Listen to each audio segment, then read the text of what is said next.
Drama serial آئی کیو 8ویں قسط۔ میں تھی اور میں رو رہی، میں نہ جانوں کیوں بنی، میں تو بہتا دریا تھی اور درختوں کی ایک چھاؤں بھی تھی۔ کوئی سیلاب یا طوفان آیا، کوئی خواب سا ایک کمال آیا، دل میرا بند ہوا اور آنکھیں میری حیراں حیراں سی۔ طوفان جو وہ آیا تھا مجھ سے میرا سب لے گیا، مجھ سے خود کو لے گیا، مجھ سے چھاؤں لے گیا۔ جیسے اس کی آنکھوں پر جانے کسی نے بھاری پتھر رکھ دیے تھے۔ اسے اپنے گالوں پر ٹھنڈی زمین ابھی محسوس ہو رہی تھی۔ لگ رہا تھا اسے جیسے بے انتہا سردی لگ رہی ہو۔ ایک ٹھنڈی ہوا اسے چھو کر اندر کہیں چلی گئی۔ اس کی پلکیں آہستہ آہستہ آنکھیں کھولنے کی کوشش کر رہی تھیں، مگر سر وہ ابھی بے انتہا بھاری تھا۔ دیا نے آہستہ آہستہ اپنے سر کو ہاتھوں کی مدد سے اٹھایا تو اسے لگا جیسے پوری زمین گھوم گئی ہو۔ سر میں ایک بہت عجیب سا درد اور جیسے متلی سی ہو رہی تھی۔ دیا نے سامنے دیکھا تو وہاں کھلا آسمان بھرا پڑا تھا، بارش اب بھی ہونی تھی۔ دیا خود کو سنبھالتی اٹھی تو اس کی نظر اپنے بے ہوش ہوئی جگہ پر پڑے خون پر پڑی۔ دیا کو اپنے ناک کے نیچے گیلا گیلا پن محسوس ہوا۔ اس نے وہاں ہاتھ لگایا اور اپنی آنکھوں کے سامنے کیا۔ لال گاڑھا رنگ اس کے ہاتھوں میں لگا تھا۔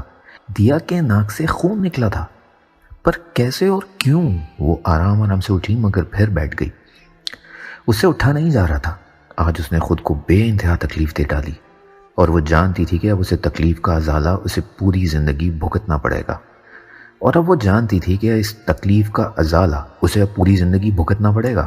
ناک اور سر میں درد کے مارے اس کی آنکھوں سے آنسو نکلے، مگر آنسو کے نکلنے کے ساتھ ساتھ اپنے سر میں بے انتہا درد بھی محسوس ہوا۔ وہ کیا کر سکتی تھی؟ کس کو بلاتی؟ کس کو آواز دیتی کہ اسے ہسپتال جانا ہے؟ دیا نے اپنا منہ کھولا ہی تھا کہ اسے گلے میں بے انتہا درد ہوا۔ اسے ہر جگہ بے انتہا درد ہو رہا تھا۔ وہ رینگتی رینگتی اپنے کمرے کی جانب بڑھی۔ دماغ نے خطرناک کھیل کھیلا تھا۔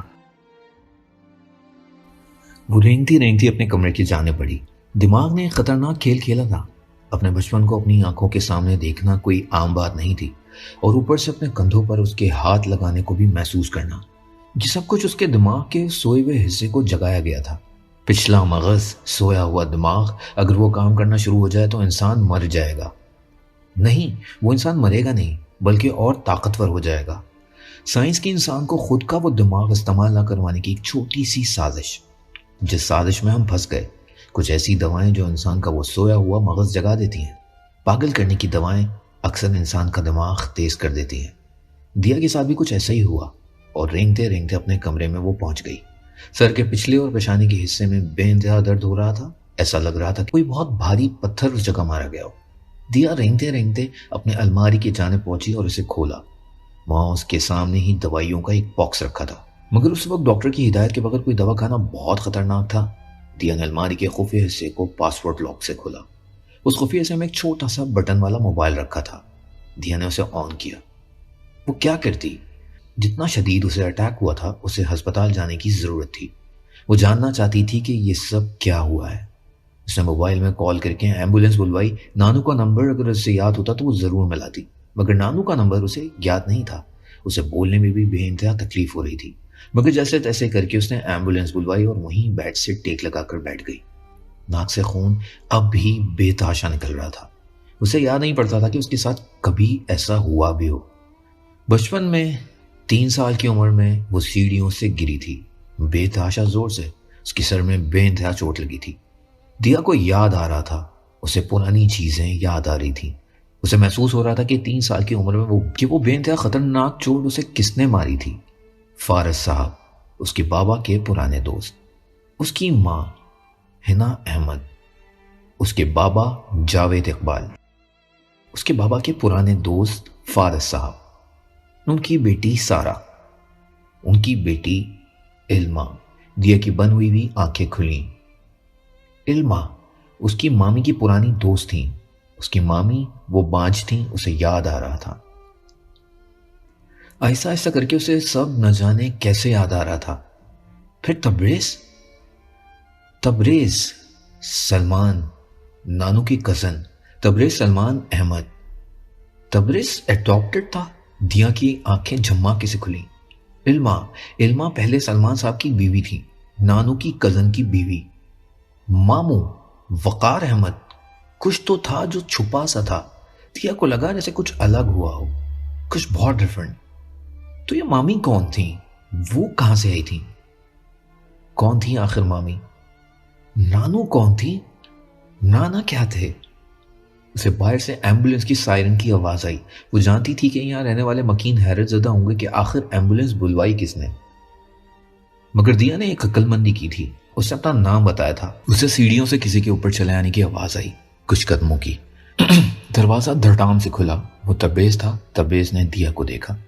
اس کے سر کا آگے والا حصہ سوج گیا تھا، آنکھیں لال ہوئی ہوئی تھیں، ناک سے خون نکل رہا تھا اور زمین پر بے انتہا خون جمع تھا۔ وہ فوراً اس کے پاس بھاگا، اسے گود میں اٹھا کر نیچے لے جانے لگا۔ دیا کو اس کی آنکھوں میں خوف نظر آ رہا تھا، اس کے چہرے سے پریشانی جھلک رہی تھی۔ دیا کو لگا اس کی آنکھیں بند ہو رہی ہوں، وہ ٹھنڈی ہو رہی تھی۔ آہستہ آہستہ دیا کمزور ہو رہی تھی۔ تبریز، اس نے نیم غنودگی میں تبریز کو آواز دی۔ اس کی آنکھوں کے نیچے ایک دم سے ہی بے پناہ حلقے جمع ہو گئے تھے۔ تبریز نے اسے دیکھا، اس کی آنکھیں بند ہوئی بھی تھیں۔ وہ اور تیزی سے نیچے کی طرف بھاگا۔ اسے نانو کی آواز آئی، اسے مامی کی چیخنے کی آواز آئی، اسے سارا کی خوف زدہ آواز آئی۔ اسے خود کا اسٹریچر پر لٹانا محسوس ہوا۔ اسے ایمبولینس کے سائرن کی آواز آئی، اسے تبریز کا اس کا ہاتھ ملنا محسوس ہوا، مگر پھر ساری آوازیں دھندلی ہونے لگی۔ دیا کو سب بند ہوتا نظر آیا۔ کلو نفس ذائقۃ الموت۔ بچپن میں اپنی اسلامیت کی ٹیچر سے سنی ایک بات اسے اپنی بہت قریب سے سنائی دی، اور پھر دماغ سن سا ہو گیا۔ آنکھیں کھولیں اور اسے سامنے کوئی وائٹ کلر کی چیز دکھی، اور پھر اسے سانس میں مسئلہ ہوا، اسے سانس لگائی گئی۔ دیا نے آنکھیں کھولی اور یکدم سے بند کر دیں۔ اس کا سر ایک جانب کو ڈھلک گیا، سب جیسے ختم ہو گیا۔ میں تھی اور میں رو رہی۔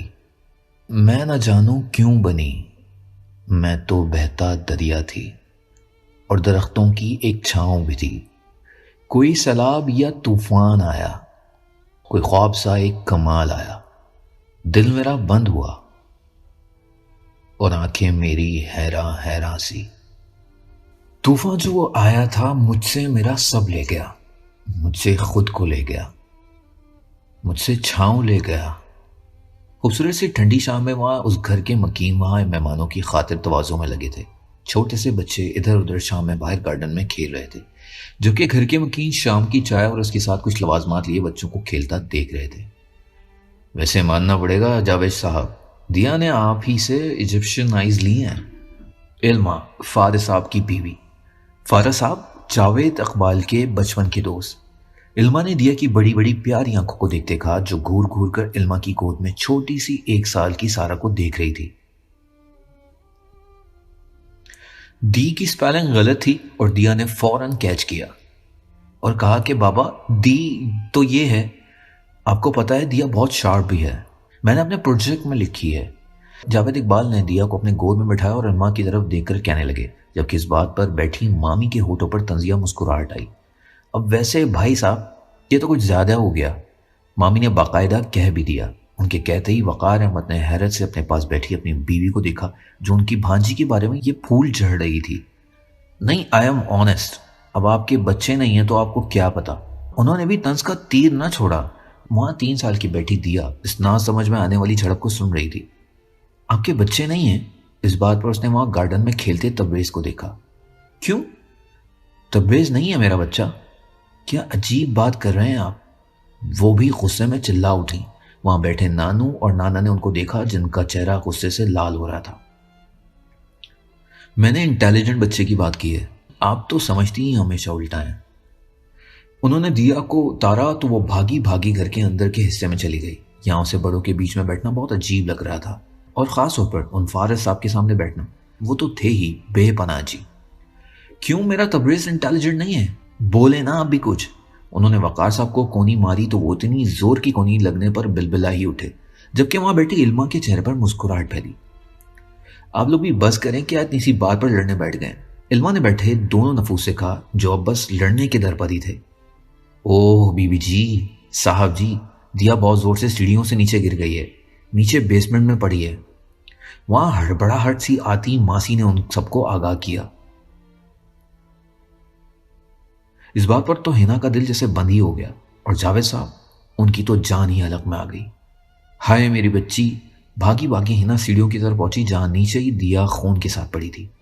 وہ سیڑھیاں اتر کر نیچے آئیں اور اسے اٹھانے لگی۔ دیا، دیا اٹھو بیٹا، اٹھو بیٹا دیا۔ دیا کی آنکھیں کسی کے بلانے پر کھلی۔ وہاں اس کے برابر میں نانو کھڑی تھی۔ اس کی ہوش میں آتی ہی نانو جیسے مسکرا اٹھی۔ وہ منظر غائب تھا۔ بابا، ماما، علما، فارس، مامی، ماموں، سب ختم ہو گیا تھا۔ ایک خالی سا خواب جو دیکھ رہی تھی۔ دیا، اتنی منت تو مرادوں بعد تمہیں ہوش آ ہی گیا۔ مجھ بوڑھی کو اور کتنا بوڑھا کرنا تھا تم نے؟ ان کا چہرہ، دیا نے ان کا چہرہ دیکھا۔ وہ حیران تھی۔ ان کا چہرہ بہت بوڑھا ہوا تھا۔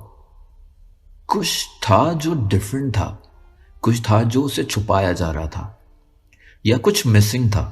دیا نے اپنے برابر میں پڑے شیشے کو دیکھا۔ دیا نے اپنے برابر میں پڑے شیشے کو دیکھا تو اسے وہاں اپنا عکس نظر آیا۔ عکس؟ اس کا عکس حیران کن نہیں تھا، بلکہ وہ حیران کن تھی۔ خود کو شیشے میں دیکھ کر اسے ایک جھٹکا لگا۔ وہ رسیوں سے بندھی ہوئی تھی۔ وہ رسیوں سے کیوں بندھی ہوئی تھی؟ اس کے منہ کے اندر ایک کپڑا رکھا ہوا تھا۔ دیا نے اپنے چاروں طرف دیکھا تو وہ ہسپتال تھا۔ یہ اس کے ساتھ کیا ہو گیا تھا؟ یہ دیا احمد کے ساتھ کیا ہوا تھا؟ دیا خود کو چھڑانے کی کوشش کرنے لگی۔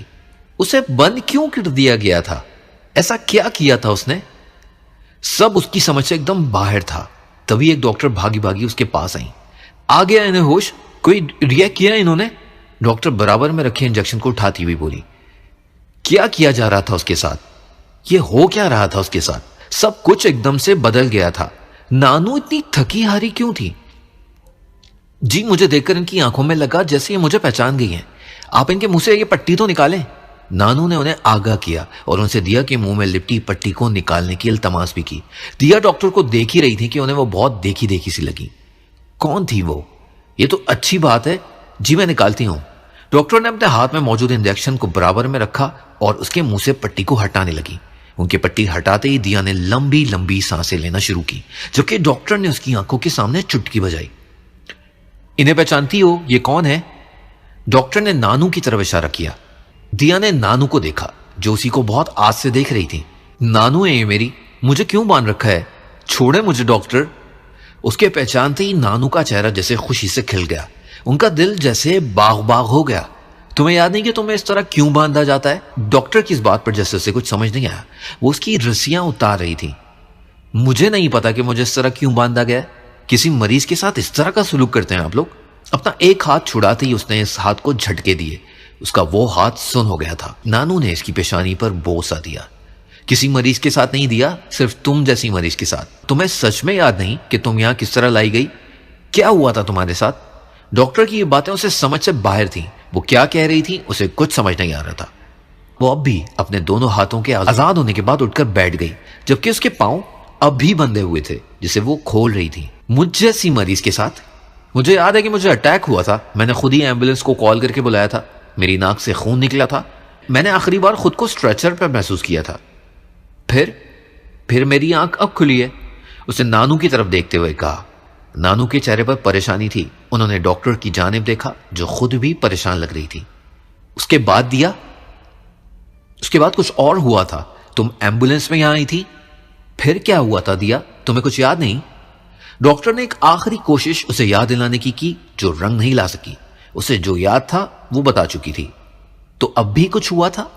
میری آنکھ اس اٹیک کے بعد اب کھلی ہے تو مجھے سب کیسے یاد ہوگا؟ وہ حیرت میں تھی۔ اس نے نانو کی طرف حیرت کے عالم میں دیکھا جن کا چہرہ پریشانی کی داستان سنا رہا تھا۔ اسے کچھ ٹھیک نہیں لگا۔ کچھ تو مسنگ تھا، کچھ بہت گہرا مسنگ تھا۔ دیا، میں کیسے بتاؤں؟ میرا مطلب ہے کہ تم اس اٹیک کے بعد ٹھیک ہو گئی تھی۔ تم نارمل طریقے سے بات کرنے لگی تھی۔ کہ پھر کار کا ایکسیڈنٹ ہوا جس میں تم پاگل ہو گئی۔ تمہیں یاد نہیں ہے؟ نانو نے اسے سب کچھ بتایا۔ دیا کو لگا کہ کسی نے اس پر بم پھوڑا ہو۔ وہ کیا بول رہی تھی؟ وہ یہ بات جانتی بھی تھی۔ Car accident? وہ ٹھیک ہو گئی تھی؟ سب کچھ گڑبڑ ہو رہا تھا. اسے کچھ یاد کیوں نہیں تھا؟ اس نے اپنا سر پکڑا. دیکھو دیا، سٹریس مت لو. آئی نو کہ یہ سب کچھ بہت مشکل ہوگا، مگر تم آہستہ آہستہ سب یاد کرنے لگو گی.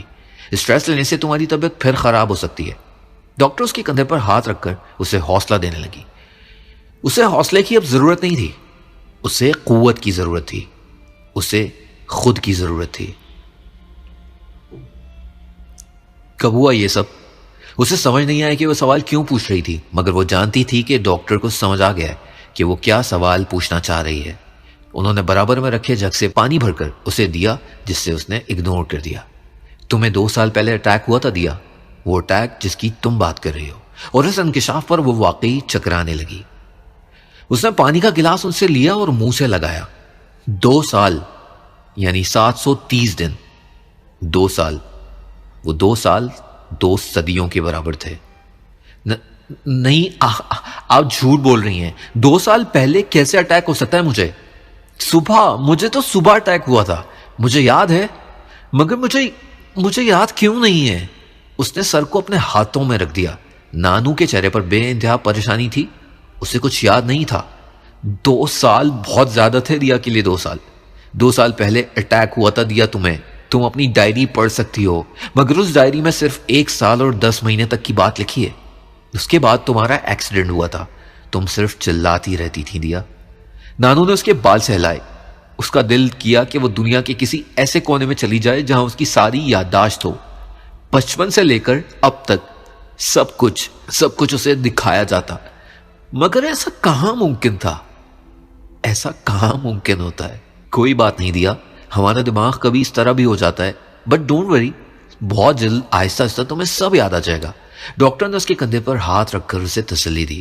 انسان صرف تسلیاں دے کر یہ کیوں سمجھ لیتا ہے کہ اس انسان کو تسلی آ گئی ہے؟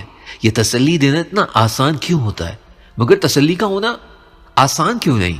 بہت جلد آہستہ آہستہ ہمارا دماغ نہیں، صرف میرا دماغ ڈاکٹر، صرف میرا دماغ ہی ایسی حرکتیں کرتا ہے. بچپن سے لے کر اب تک صرف یہی تو ہوتا آیا ہے. میرا دماغ یہی کرتا آیا ہے. میرے دماغ کو مجھ سے پرابلم ہے. آپ ایک کام کریں، مار دیں مجھے ڈاکٹر، مار دیں. وہ ہذیانی طرح چیخی. زندگی نے ایک کھیل کھیلا تھا اس کے ساتھ. زندگی نہ جانے کیوں صرف اس کے ساتھ ہی کھیل کھیلتی تھی. شاید سب سے آسان اس کے ساتھ ہی کھیل کھیلنا تھا. دیا، اتنا سٹریس مت لو. جب تم اپنے کمرے میں جاؤ گی، اپنی ڈائری پڑھو گی اور کورس سٹارٹ کرو گی تو تم دیکھنا کہ 1-2 مہینے میں تمہاری یادداشت آرام سے واپس آ جائے گی. وہ اسے تسلیاں دے رہی تھی. اس کے علاوہ اور وہ کر بھی کیا سکتی تھی؟ کر تو صرف اللہ ہی سب سکتا ہے، اور بے شک سب کچھ صرف وہی تو کرتا ہے. میں نرس سے کہہ کر تمہاری ڈسچارج سلپ بنواتی ہوں. تم آج شام ہی ڈسچارج ہو جاؤ گی دیا، اور پھر مزے کرنا اپنے گھر میں. انہوں نے اس کے سر پر ہاتھ رکھ کر نانو کو آنکھوں کے اشارے سے اپنے ساتھ آنے کا کہا. دیا ہاتھوں میں سر کو لیے بیٹھی اپنی پرانی یادوں کو یاد کر رہی تھی. اچھا دیا، میں ذرا پیمنٹ وغیرہ کا کام نمٹا کر آؤں. وہ اسے کہہ کر وہاں سے چلی گئی. 2 سال کوئی کم نہیں تھے. اس سے 2 سال کی میموری یاد ہی نہیں تھی. پر ایسا ممکن کیسے تھا؟ 2 سال اس نے کیسے گزارے؟ کیا کیا؟ پر اسے کچھ بھی یاد نہیں تھا. دیا نے بائیں جانب شیشے میں اپنا عکس دیکھا. وہ بہت کمزور ہو گئی تھی. آنکھوں کے نیچے گہرے کالے رنگ کے حلقے تھے. بال البتہ اس کے جو کمر تک آتے تھے وہ اب گھٹنوں تک آنے لگے تھے. اس کا سانولا رنگ مدھم سا ہو گیا تھا، اور آنکھیں وہ اب بھی مقابل کو زیر کر دینے کا ہنر رکھتی تھی. دیا اس بیڈ سے اٹھی اور شیشے کے سامنے آ کھڑی ہوئی. اس نے ہاتھوں سے شیشے میں اپنے نظر آتے عکس کو ہاتھ لگایا. وہ بدل سی گئی تھی. اسے شیشے میں نظر آتا اپنا عکس اجنبی سا لگا. وہ خود کے لیے بہت اجنبی ہو گئی تھی. دیا احمد کو خود کے لیے اجنبی کر دیا گیا تھا. دیا بیٹے چلو چلیں. نانو نے اندر آتے ہی اس پر نظر ڈالی اور اپنے بیگ کو اٹھا کر کندھے پر لٹکایا. دیا نے پیچھے مڑ کر ان کی جانب دیکھا. کہاں چلیں؟ اس نے عام سی ایک ڈریس پہن رکھی تھی. دیا کو یاد تھا کہ وہ گرین کلر کا ایک سوٹ پہنی ہوئی تھی جب اسے اٹیک ہوا تھا، مگر اب وہ ڈریس پرپل کلر کا سمپل سا تھا. ارے گھر چلیں گے نا. انہوں نے اپنے بیگ سے وائٹ کلر کی ایک چادر نکال کر اس کے گرد پھیلا دی. دیا نے اس چادر کو اپنے سر پر صحیح سے لیا. سیاسی گھر جہاں سوائے سیاست کے کچھ نہیں ہوتا. وہ سیاسی گھر جہاں سوائے سیاست کے کچھ نہیں ہوتا. اسے سب یاد تھا، اور یہ تلخ یادیں بھولنے سے بھی نہیں بھولتی تھی. تمہیں یاد ہے؟ مگر اب تو وہ گھر بہت بدل چکا ہے. ایک اداسی مسکراہٹ نے ان کے ہونٹوں کو چھوا۔ دیا نے حیرت سے انہیں دیکھا۔ واقعی 2 سالوں میں تو بہت کچھ بدل جاتا ہوگا نا؟ خیر مجھے دیکھو، میں اداس باتیں لے کر بیٹھی ہوں۔ چلو تم وہاں سب تمہارا انتظار کر رہے ہوں گے، پر سب میرا انتظار کیوں کر رہے ہوں گے؟ وہ بھی اداسی سے مسکرا دی۔ کیوں بھائی، رونق ہو تم اس گھر کی، چلو بس اب ٹائم ضائع نہیں کریں گے ادھر۔ وہ اس کا ہاتھ پکڑ کر اسے باہر لے جانے لگی۔ رونق؟ اگر وہ رونق ہے اس گھر کی تو اسے کوئی کیوں لینے نہیں آیا؟ وہ صرف سوچ ہی سکی، اور وہ صرف سوچ ہی سکتی تھی۔ اس وقت گاڑی اس کے گھر کے سامنے رکی تھی جس گھر میں دیا احمد رہتی تھی۔ دیا نے اس گھر کو دیکھا۔ اس گھر کا رنگ و روغن بدل چکا تھا۔ وہ اس گھر کے باہر جو 6-7 گارڈز ہوتے تھے اب وہ 20 گارڈز میں بدل گئے تھے۔ ان کی گاڑی کو دیکھ کر اس گھر کا دروازہ کھلا۔ ان کی یہ گاڑی اس گھر کے اندر داخل ہوئی۔ اب وہ گھر بھی بدل چکا تھا۔ جھولے وغیرہ، ٹیبلز سب نئے طرز کی رکھ دی گئی تھی۔ لان کی گھاس کو اچھے سے صاف کر دیا گیا تھا۔ دیا نے اپنی سائڈ کا دروازہ کھولا اور باہر نکل گئی۔ ٹھنڈی سی ایک ہوا نے اسے اس گھر میں خوش آمدید کہا۔ وہاں سے اپنائیت سی محسوس ہوئی۔ وہاں کے طرز سے اسے پتہ لگ گیا تھا کہ گھر واقعی بدل گیا تھا۔ وہ واقعی 2 سالوں بعد یہاں آئی تھی۔ چلو دیا، میں تمہیں تمہارا کمرہ دکھاؤں، تم فریش ہو جاؤ، پھر تم آرام کرنا، اور پھر رات میں سب سے ملنا جب سب آ جائیں گے۔ نانو اس کی طرف آ کر بولی۔ دیا نے ان کی جانب دیکھا۔ ان کا بوڑھا چہرہ بہت کھل چکا تھا۔ اسے خوشی ہوئی کہ اسے اس کی وجہ سے وہ خوش ہوئی ہیں۔ وہ کھلی تو مجھے اپنا کمرہ یاد ہے نانو۔ وہ اپنا کمرہ کیسے بھول سکتی تھی؟ بہت زیادہ خوبصورت کمرہ، وہ کیسے بھول سکتی تھی؟ چلو یہ تو اچھا ہے، پھر مجھے دکھاؤ کہ تمہارا کمرہ کون سا ہے؟ انہوں نے مسکرا کر اس کے بال سہلائے۔ دیا کو نانو کا یوں پیار کرنا بہت اچھا لگا۔ اچھا یہ بات ہے، تو چلیں آپ پھر میرے ساتھ۔ وہ ان کا ہاتھ پکڑ کر ان کو اوپر لے جانے لگی۔ وہ پورشن، ادھر صرف ایک کمرہ تھا، صرف دیا کا کمرہ۔ وہ کیسے بھول سکتی تھی؟ وہ مسکراتے مسکراتے نانو کو اوپر کے پورشن میں لے آئی۔ اس نے دائیں جانب دیکھا تو ٹیرس کی سیٹنگ ہی بدل دی گئی تھی۔ دیا نے اس سیٹنگ کو دیکھا اور اس کے کمرے کی جانب بڑھنے ہی والی تھی کہ نانو نے اسے روک دیا۔ اس نے الجھن بھرے انداز میں نانو کی جانب دیکھا۔ دیا، یہ تمہارا کمرہ نہیں ہے، اس طرح ان کی غیر موجودگی میں ان کے کمرے میں نہیں جاتے۔ نانو اس سے ہاتھ چھوڑتی بولی۔ دیا نے حیرت سے نانو کو دیکھا، پھر اپنے اس کمرے کو، پر وہ اسی کا تو کمرہ تھا۔ دیا کو اچھے سے یاد تھا کہ وہ اسی کا کمرہ ہے۔ نانو یہ میرا کمرہ ہے، آپ کو یاد کیوں نہیں ہے؟ وہ الجھ رہی تھی۔ ان 2 سالوں میں کیا پوری کایا ہی پلٹ گئی تھی؟ سب کچھ کس طرح سے الگ ہو گیا تھا؟ نہیں دیا، یہ تمہارا کمرہ تھا پر اب نہیں رہا، یہ تبریز اور سارا کا کمرہ ہے۔ اس بات پر اس نے حیرت سے اپنی نانو کو دیکھا۔ تبریز اور سارا کا کمرہ؟ تبریز اور سارا کا کمرہ کیا مطلب؟ میں کچھ سمجھی نہیں۔ اس نے حیرت سے نانو کو دیکھ کر پوچھا۔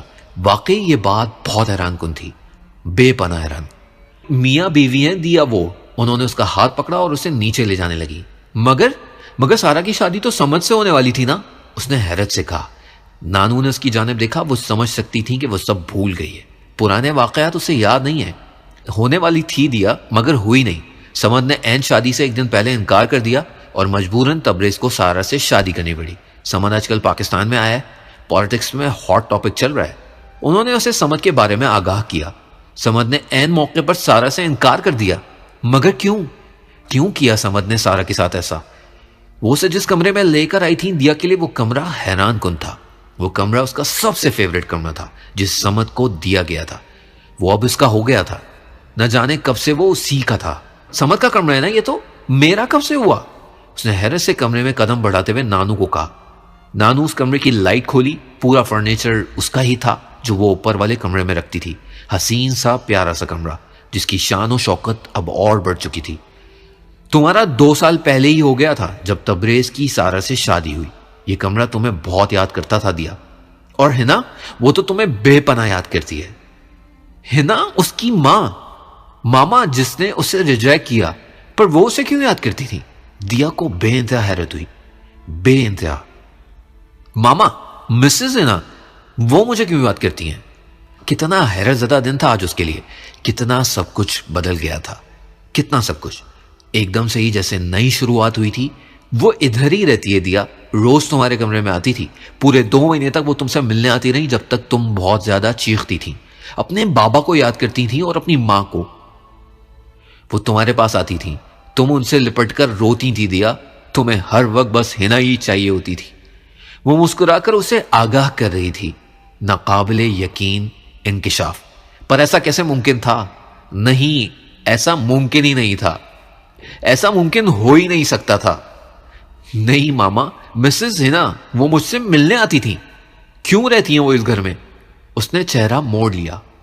ماں سے لگ کر رونے کا احساس، وہ لاشعوری طور پر اپنی ماں کو چاہتی تھی، لاشعوری طور پر۔ بہت جلد جان جاؤ گی تم دیا، ابھی ذرا آرام کرو، نیند پوری کرو، رات تک آرام سے آنا، تمہیں تمہارے نانا، ماما، تبریز، سارا، سمد سب ملیں گے۔ سب؟ سمد بھی؟ اتنا سب حیران کن کیوں تھا؟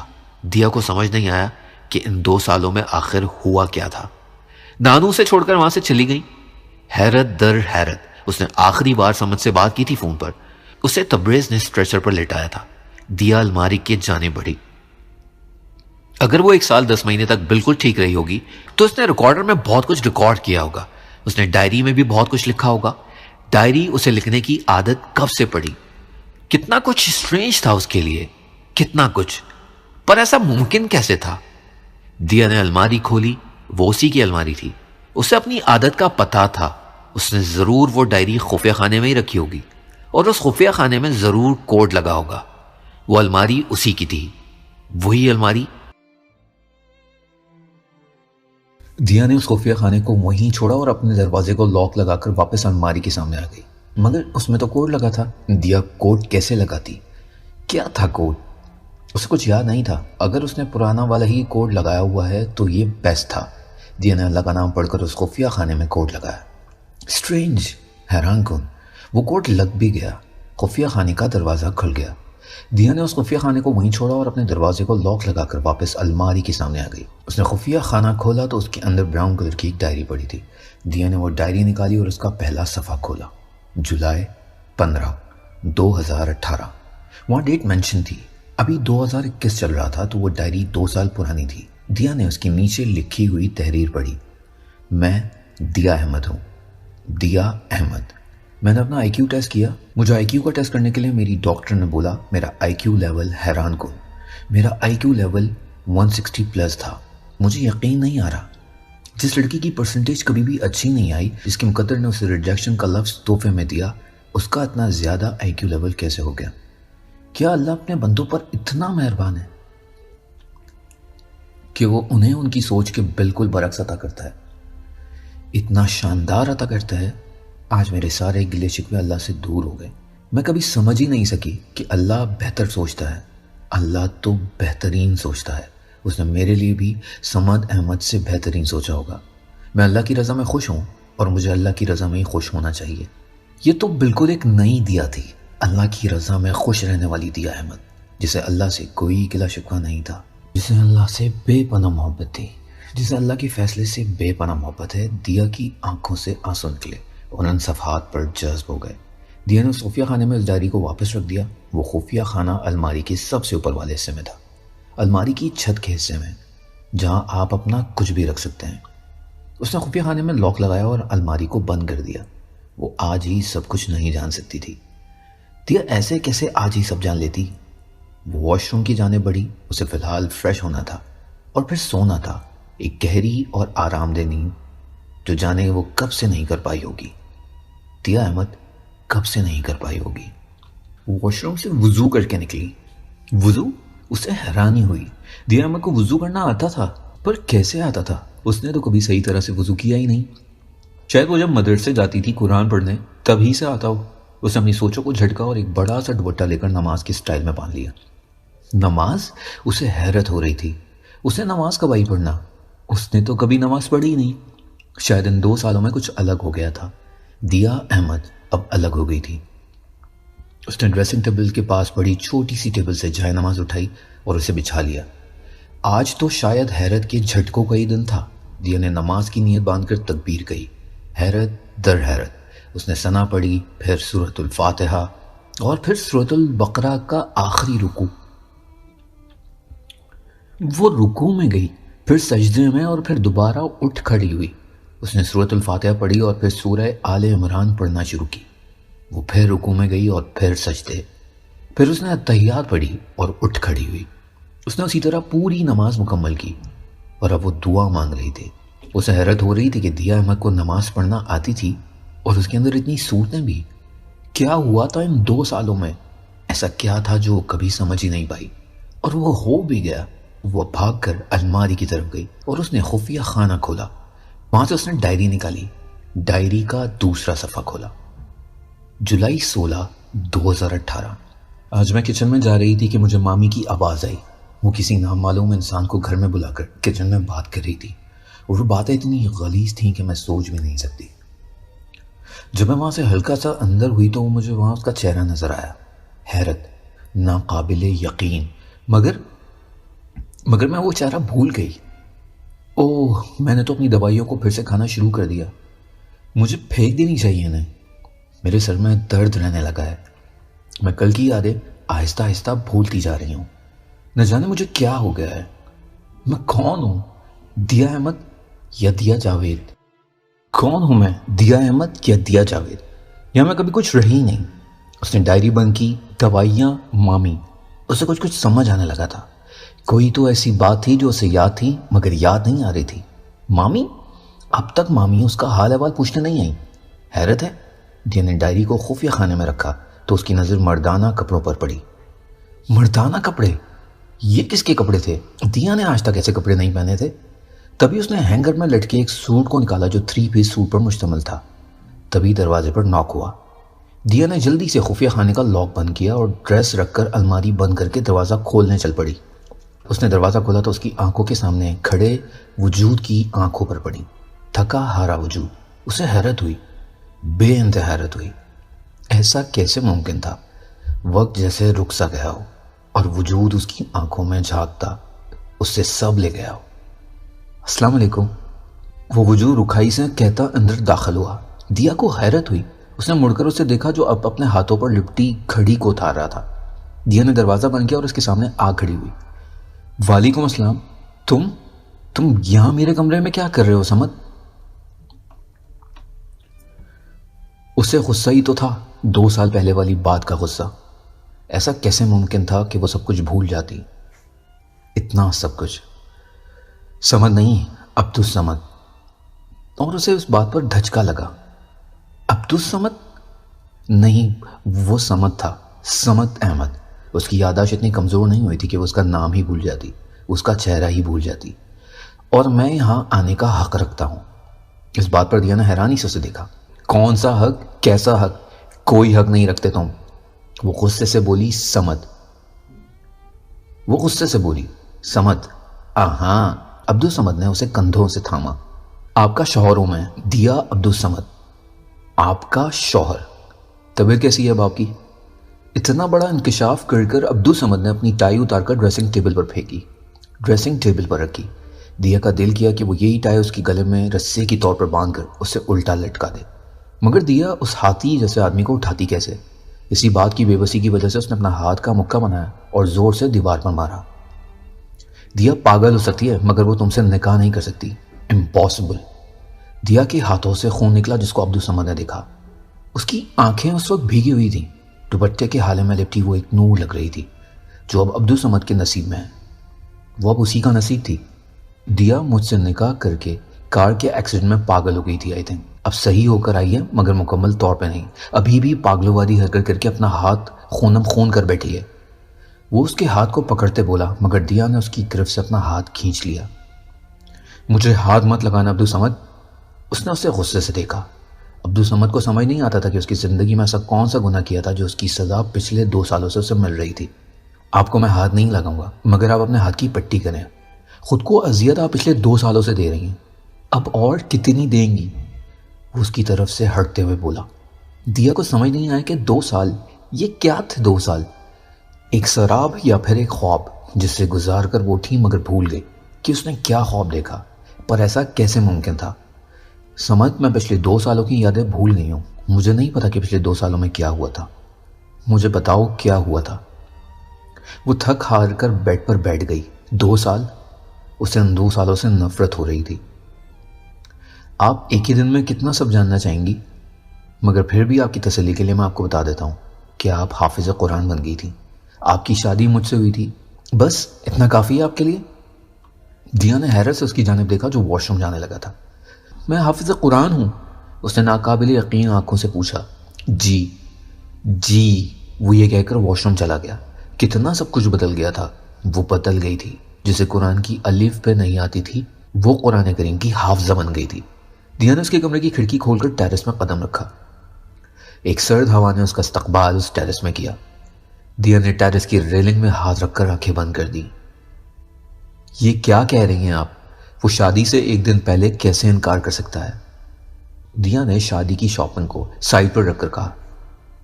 اسے حیرت ہو رہی تھی اور بے پناہ ہو رہی تھی۔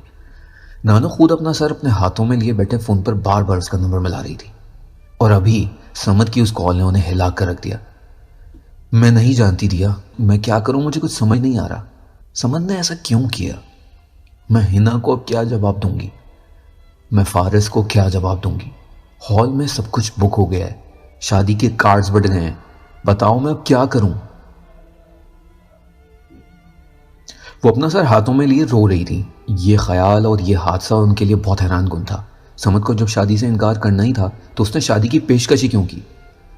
دیا، سمد تمہاری بات مانتا ہے، تم اس سے فون پر بات کرو نا، فون کرو اسے بولو کہ یہ غلط ہے، کوئی مسئلہ ہوا تو ہم سارٹ آؤٹ کر لیں گے۔ اب ان کی امیدیں دیا سے وابستہ تھیں۔ اس بات پر دیا نے حیرانی سے دیکھا۔ اس کی سمجھ سے بات ہی آخری دفعہ اس حادثے سے پہلے ہوئی تھی، اور اب وہ اس سے یہ کہہ رہی تھی۔ وہ کیسے بات کرتی اس سے؟ نانو، اب نانا کو بتائیں اس بارے میں، وہ ضرور سمجھ سے بات کریں گے اور اسے سمجھائیں گے۔ میں تو اس معاملے میں کہیں فٹ ہی نہیں کرتی، میں کس طرح یہ بات کروں؟ نانا بڑے ہیں، وہ معاملے کو فٹ کریں گے۔ اس نے جان چھڑائی۔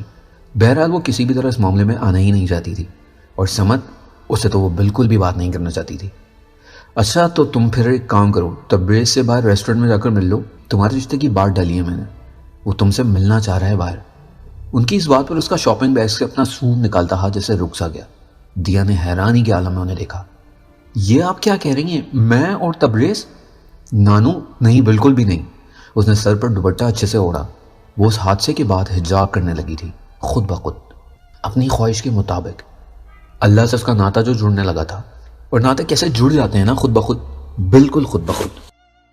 دیا، بات سنو نا، جب وہ تمہیں لے کر گیا تھا نا، جب تمہیں اٹیک ہوا تھا تو اس کا چہرہ بہت پریشان تھا۔ مجھے لگتا ہے کہ وہ تمہیں پسند کرتا ہے۔ نانو، اس طرح تو مجھے دیکھ کر کوئی بھی پریشان ہو جاتا ہے۔ اس کی پریشان ہونے کا یہ مطلب تھوڑی ہے کہ وہ مجھے پسند کرتا ہے۔ وہ مجھے اپنی بہن کی نظر سے بھی تو دیکھ سکتا ہے نا۔ اس کی یہ باتیں نانو کو ہمیشہ پریشان رکھتی تھی، وہ نہ جانے کیوں بدل رہی تھی۔ مگر پھر بھی جب تم باہر ملو گی تو سب کلیئر ہو جائے گا، تو تم جو کہو گی وہی کر لیں گے۔ فی الحال تم وہ کرو جو میں کہہ رہی ہوں۔ یہ سب سے پہلے کچھ ہونے کے لیے کچھ کرنا کیوں پڑتا ہے؟ اس نے گہرا سانس لیا۔ دنیا کی تلخ حقیقت اس نے ماں باپ سے ریجیکٹ ہونے کے بعد نہیں دیکھی تھی، بلکہ سمد احمد سے ریجیکٹ ہونے کے بعد دیکھی تھی۔ کیونکہ سب ہوتا ہی تب ہے جب آپ کچھ کرتے ہیں۔ تیار ہو کر بال کھول کر جانا اس کے ساتھ۔ میں تیار ہو کر بال کھول کر کبھی بھی نہیں جاؤں گی نانو۔ میں اس کی نظر میں اچھی بننے کے لیے اللہ کی نظروں میں نہیں گر سکتی، حجاب اور پورے برقعے میں جاؤں گی، ورنہ نہیں جاؤں گی۔ اس کا فیصلہ اٹل تھا۔ اس بارے میں نانو کو اندازہ ہو گیا تھا۔ ویسے بھی وہ دیا کی ضد سے واقف تھی۔ مرضی ہے تمہاری، مگر چلی جانا بس۔ انہوں نے جیسے قصہ ختم ہی کر دیا۔ وہ فون پر کچھ ٹائپ کر رہی تھی۔ جی، وہ اٹھی اور شاپنگ بیگز لے کر اور اپنے کمرے کی طرف چل پڑی۔ نانو اب نانا کو میسج ٹائپ کر رہی تھی، وہ انہیں تفصیل سے آگاہ کر رہی تھی۔ یہاں اس طرح کھڑی ہو کر آپ کیا کر رہی ہیں؟ اسے پیچھے سے عبدالصمد کی آواز آئی۔ اس کی آواز پر دیا کی آنکھیں کھل گئی۔ ایک واقعہ، ایک میموری، اسے چھوٹا سا واقعہ یاد آیا تھا، چھوٹی سی میموری۔ وہ ایک دم سے عبدالصمد کی جانب مڑی۔ وہ اس کے پیچھے کھڑا اپنے پاجاموں کی جیب میں ہاتھ ڈالے اسے ہی تک رہا تھا۔ اسکائی بلو کلر کی شلوار قمیص پہنے وہ سمپل بھی بہت ڈیسنٹ لگ رہا تھا۔ دیا نے اس سے نظریں چرائی۔ جہاں تک مجھے یاد ہے آپ کی شادی سارا سے ہونے والی تھی، مجھ سے کیسے ہو گئی؟ آپ نے تو اینڈ ٹائم پہ انکار کر دیا تھا نا۔ کیوں؟ عبدالصمد نے گہرا سانس اندر کیا۔ جب آپ کو اتنا سب یاد ہے تو آگے بھی یاد کر لیں۔ جب تک آگے یاد کریں گی نیچے چل لیں۔ تبریز اور سارا آپ سے ملنے کے لیے بےتاب ہیں۔ اس کی ٹون، اس میں آپ تھا۔ سمد نے تو کبھی اس کا ادب نہیں کیا تھا، مگر ہاں، عبدالصمد اس کا ادب ضرور کرتا ہے۔ وہ اس کی باتوں کا جواب نہیں دیتا تھا۔ بے اختیاری اس کی آنکھوں سے آنسو نکلے۔ اس کی سمجھ سے سب باہر تھا، حیران کن، ناقابل یقین۔ کیا دنیا میں کوئی ایسا مشروب ہے جس سے پی کر آپ کی ساری یادیں واپس آ جائیں؟ جو سب آپ بھول چکے ہوں وہ سب۔ اس نے آنکھوں سے آنسو صاف کیے اور امید سے اس کی جانب دیکھا۔ وہ بہت کھرا سا تھا، وہ بالکل عجیب سا تھا، ایک روکھا پن اب اس کی شخصیت کا خاصا ہو چکا تھا۔ نہیں، مگر ہاں، قرآن پڑھیں آپ جیسے پہلے پڑھتی تھیں، اور ویسے بھی جو بھول گیا ہو اسے یاد کرنے کا کیا فائدہ۔ ایک فارمل سی گفتگو، ایک فارمل سی شخصیت، ایک فارمل سا رشتہ۔ مجھے نکاح نامہ دکھا سکتے ہیں آپ؟ مجھے کنفرم کرنا ہے۔ وہ اب بھی دوپٹے کے حالے میں ہی تھی۔ کیا کنفرم کرنا ہے؟ آپ کا اور میرا نکاح؟ وہ دو بدو جواب دے رہی تھی۔ اسے نہ جانے کیوں یقین نہیں آ رہا تھا، اسے نہ جانے کیوں اس بات پر یقین ہی نہیں آ رہا تھا۔ ٹھیک ہے، میں لاتا ہوں نکاح نامہ، وہ روکھے پن سے کہہ کر اندر چلا گیا۔ اس کے جاتے ہی دیا مڑ گئی۔ وہ تبریز کے پاس جا رہی تھی۔ پھر کیا ہوا تھا اس بارے میں اسے کوئی علم نہیں تھا۔ اس نے ذہن پر زور دیا، مگر نادر ایک خواب جیسے کوئی خواب آیا تھا اسے۔ اس کی میموری خواب بن کر آئی تھی۔ یہ لیں، ایک میرون کلر کی فائل عبدالصمد نے دیا کی جانب بڑھائی۔ دیا نے اسے سیدھے ہاتھ سے تھام لیا۔ اس نے کھولا، تاریخ درج تھی نومبر 20، 2020۔ اسے حیرت کا دھچکا لگا۔ یہ نکاح، پر یہ نکاح کب ہوا تھا اور یہ کیسے ہوا؟ دیا جاوید اقبال، عبدالصمد ظفر احمد، 3 کروڑ حق مہر، اس کے سائن، عبدالصمد احمد کے سائن، وہاں تبریز کے سائن، نانا کے سائن، ماموں کے سائن اور کسی اور کے بھی سائن۔ جاوید اقبال، وہاں تو جاوید اقبال کے بھی سائن تھے، اس کے بابا۔ دیا نے غیر محسوس طریقے سے اپنے بابا کے سائن کو ہاتھوں کی پوروں سے محسوس کیا۔ آپ کے بابا بھی آئے تھے؟ آپ اپنے بابا پر گئی ہیں؟ مسکرا کر عبدالصمد نے اسے بتایا۔ دیا کے ہونٹ مسکرائے۔ ایجپشن آئیز، بلی کی آنکھیں۔ اس نے یہ آنکھیں، یہ آئیز اپنے بابا سے ہی تو لی تھی۔ کوئی ویڈیو ثبوت کے طور پر اس کے علاوہ اور کچھ؟ وہ ابھی رکی نہیں تھی، وہ پہلے جیسی تھی، پروف مانگنے والی۔ اس کی فطرت نہیں بدلی تھی، اور ویسے بھی فطرت کہاں بدلتی ہے۔ ویڈیو ہے میرے پاس، مگر فی الحال دکھا نہیں سکتا۔ فی الحال آپ نیچے چلیں، ذرا تبریز، سارا اور پھپھو سے مل لیں۔ وہ اسے نکاح نامے کی فائل لیتا بولا۔ دیا نے اس کی بات پر گہرا سانس لیا اور سر ہاں میں ہلا دیا۔ بہت کچھ ناقابل یقین تھا، اور ان میں سمد کا پورا نام جاننا اب بھی ناقابل یقین تھا۔ دیا سیڑھیوں سے اتر ہی رہی تھی عبدالصمد کے ساتھ۔ اس نے سر کو اچھے سے ڈھانپ رکھا تھا۔ حیا کی اس حسین آنچل میں وہ ایک ڈھکی چھپی پری لگ رہی تھی، خوبصورت سی، ڈھکی ہوئی سی، اور اپنے رب کی رضا میں رضامند۔ عبدالصمد اسے گارڈن کی طرف لے جا رہا تھا۔ وہ نروس ہو رہی تھی تو کبھی ہلتی پلکوں کو اوپر اٹھاتی۔ تبریز اور سارا سے ملاقات اس کے لیے بہت حیران کن تھی۔ دیا نے خود کو کمپوز کیا اور نظروں کو اٹھایا۔ سامنے ہی گارڈن کی چیئر پر بیٹھے تبریز کی نظر اس پر پڑی، اور پھر سارا۔ غرض کے دیکھنے والوں نے اسے دیکھا۔ السلام علیکم، سب پر سلامتی بھیج کر وہ سربراہی کرسی پر بیٹھ گئی، کیونکہ اس کے لیے خالی ہی سربراہی کرسی تھی۔ سارا، وہ اس کی نظروں میں چھپی تلخی کو محسوس کر رہی تھی۔ سمد اس کا صاحبان بن کر اس کے برابر میں بیٹھا، اسے سہارا دے رہا تھا۔ نانا اس کے بالکل سامنے بیٹھے تھے، نانی اور ماموں بائیں جانب، جبکہ سارا اور تبریز دائیں جانب۔ وعلیکم السلام حجابن، سب کے سلامتی کے جواب اسے سارا کا سلام کا جواب سب سے انوکھا لگا۔ اس میں انوکھا سلام کا جواب نہیں، بلکہ وہ الفاظ تھے جو اس نے دیا کے لیے استعمال کیے تھے۔ حجابن، دیا نے اس سے سوال کیا۔ اس کے سوال پر سارا مسکرائی اور ٹانگوں کے اوپر ٹانگیں چڑھائیں۔ ہاں، یوں چادر میں خود کو ہمارے سامنے لپٹا کر جیسے ہم تمہیں کھا جائیں گے۔ طنز اور اسلام پر چلنے والوں کو ان طنزوں کا سامنا تو کرنا ہی پڑتا ہے نا، سختیاں تو اٹھانی ہی پڑتی ہیں نا، کھا ہی تو جاتی ہو تم۔ دیا کی بات پر حیرانی سے سب نے اس کی جانب دیکھا۔ نظروں سے پوری بات کہہ کر دیا نے طنزیہ مسکراہٹ اچھال کر سارا کو پھینکی، جو ضرور اس کے دماغ کو لگی ہوگی۔ تمہاری خوش فہمی ہے کہ تمہیں کوئی کھائے گا بھی، کھایا تو اچھی چیز کو جاتا ہے۔ طنزوں پر طنز، وہ لوگ یہ کیوں بھول گئے کہ وہ اب بھی دیا احمد ہی ہے۔ دیا احمد، بولنے والوں کو چپ کروا دینے والی۔ کھایا کھلی ہوئی چیز کو جاتا ہے، پیک ہوئی ہوئی چیز کو سب سے پہلے خریدنا پڑتا ہے۔ جب آپ خرید لیتے ہیں تو اس کو پیک کی ہوئی تھیلی کو اتارنا پڑتا ہے، پھر کھانا پڑتا ہے۔ کھلی ہوئی چیزوں کے لیے یہ عمل نہیں دہرانا پڑتا۔ نانا اسے جانچی ہوئی نظروں سے دیکھ رہے تھے۔ تو مطلب خریدا تو دونوں ہی کو جاتا ہے نا؟ سارا، وہ کیسے پیچھے رہتی؟ اگر یہ جنگ تھی تو وہ بھی مقابل کو چت کرنا چاہتی تھی۔ ہاں، مگر دونوں کو خریدنے میں فرق ہوتا ہے۔ کھلی ہوئی چیزوں کو ایسے ہی خریدا جاتا ہے، جبکہ ڈھکی ہوئی چیز کو خریدنے کا عمل نکاح ہوتا ہے۔ تم غلط کہہ رہی ہو،